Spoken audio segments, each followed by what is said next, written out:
You finally break free from that emotionally unavailable ex who left you questioning your worth. You heal, you grow, you feel ready for something healthy. And then it happens again. Another charming person who seemed perfect at first, but slowly becomes distant, inconsistent, and leaves you feeling like you're asking for too much. If you keep attracting the same type of avoidant, emotionally unavailable partner, despite your best efforts to choose differently, this isn't bad luck. It's your attachment system following a predictable pattern. And today, we're going to help you understand exactly why this keeps happening and how to finally break the cycle. Hi, we're Tehrina and Joel Terry.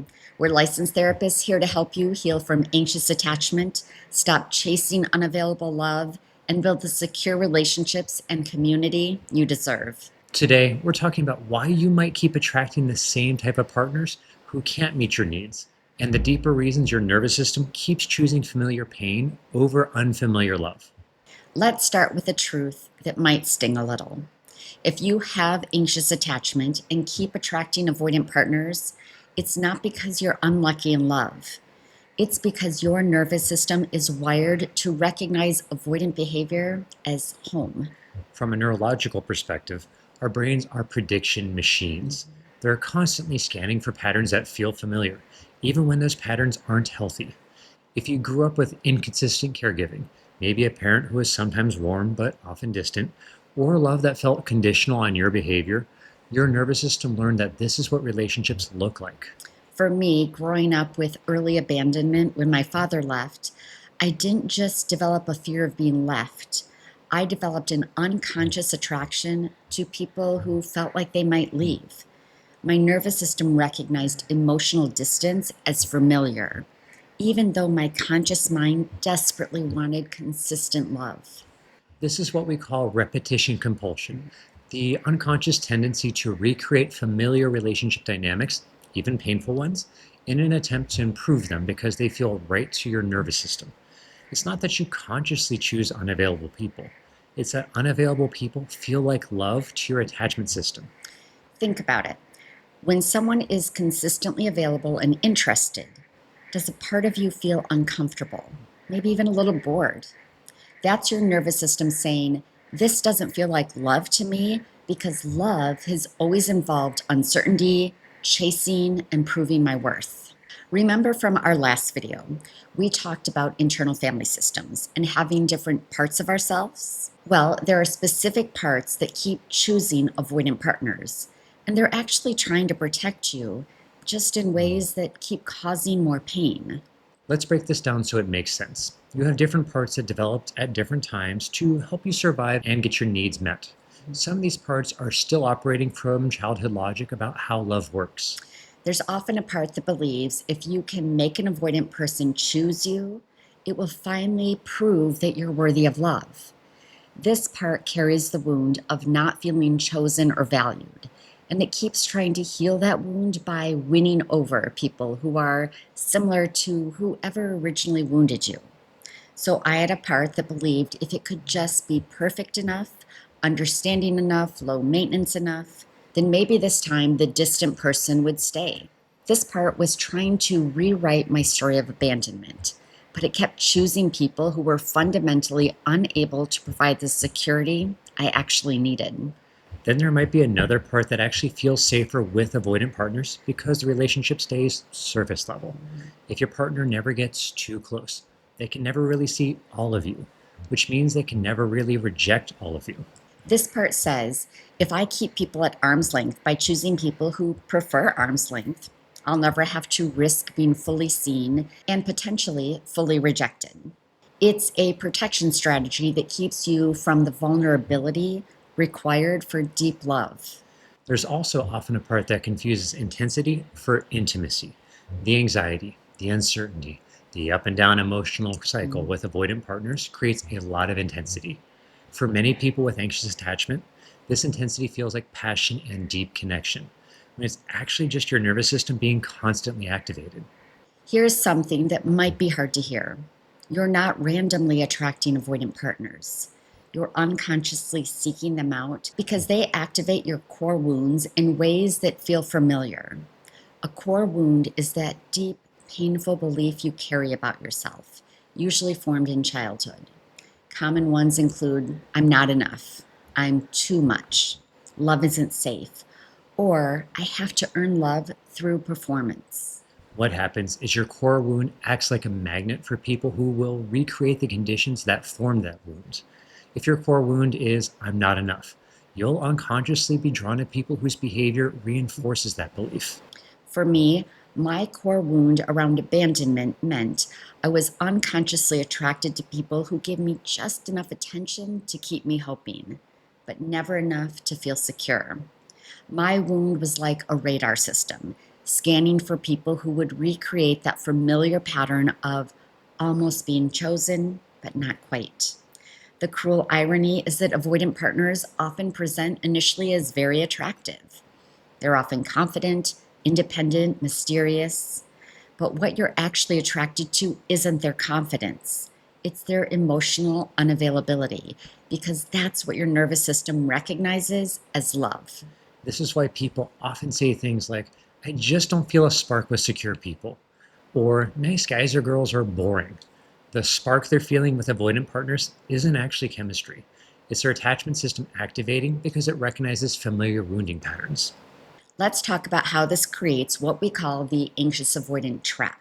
When someone with anxious attachment meets someone with avoidant attachment, they often have this incredible initial chemistry because they're each other's perfect match for recreating familiar wounding.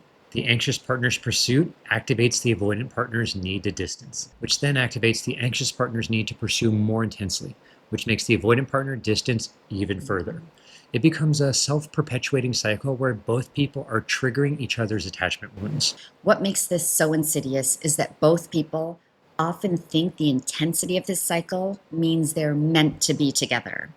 The anxious partner thinks, I've never felt this strongly about anyone. And the avoidant partner thinks, I've never had someone fight this hard for me.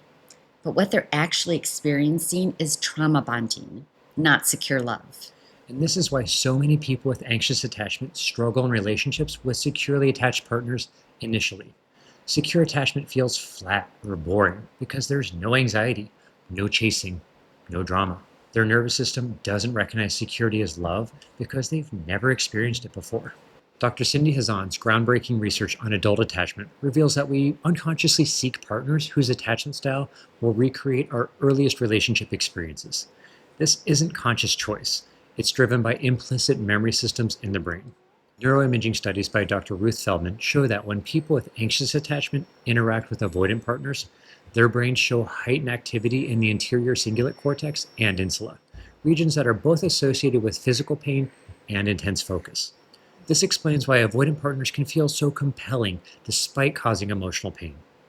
Dr. Philip Shaver's longitudinal studies demonstrate that people tend to be attracted to partners whose caregiving styles match their early attachment experiences, even when those experiences were painful. The brain interprets familiar patterns as safe, even when they're actually harmful.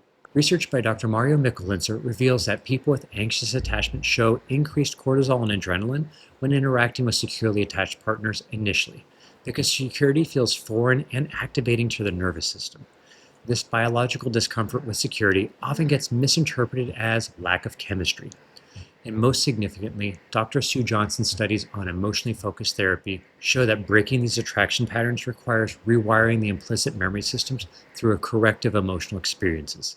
Simply understanding the pattern intellectually isn't enough. The nervous system needs new experiential data about what safe love feels like. So let's get to the heart of it. Are you ready, Da Vinci?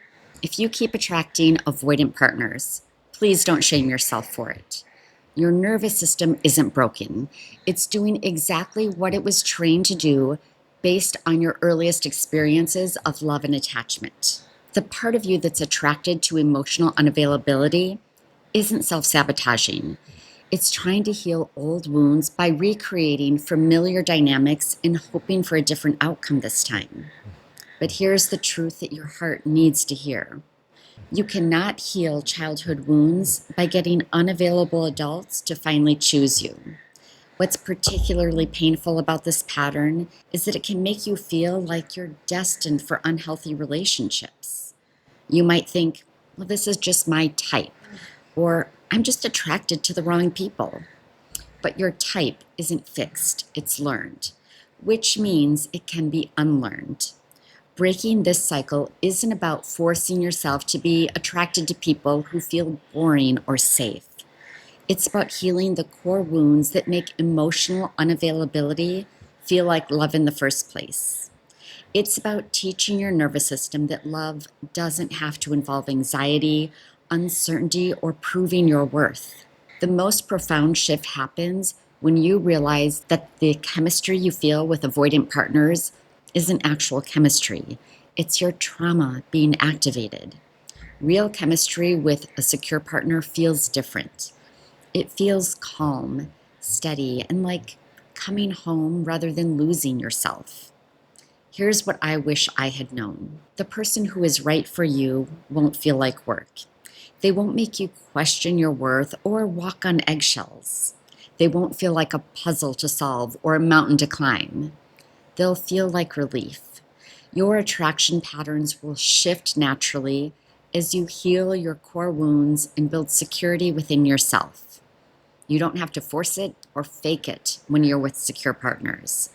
But you do have to be willing to sit with the unfamiliarity of being truly seen, valued, and chosen without having to earn it. The goal isn't to attract different people.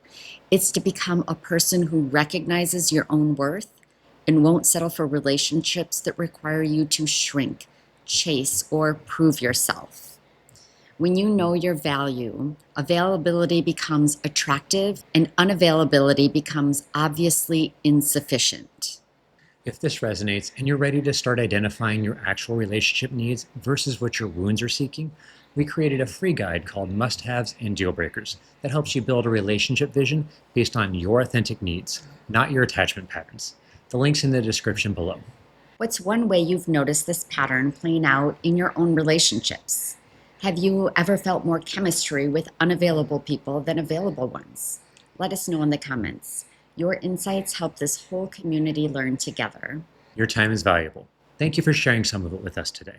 If you found this helpful, please give it a like, and if you know someone who might be struggling with similar patterns, please share this video. It could provide the breakthrough they need. Up next, we're talking about how to actually rewire your attraction patterns and start feeling genuine chemistry with emotionally available partners. Because understanding the pattern is just the first step. To get ready for our next video on rewiring these patterns, we want you to start rebuilding trust in your own instincts. Grab our free Anxiety versus Intuition guide below and check out this video next. Subscribe and take care of your heart. And remember, you're not alone. We're all in this Together.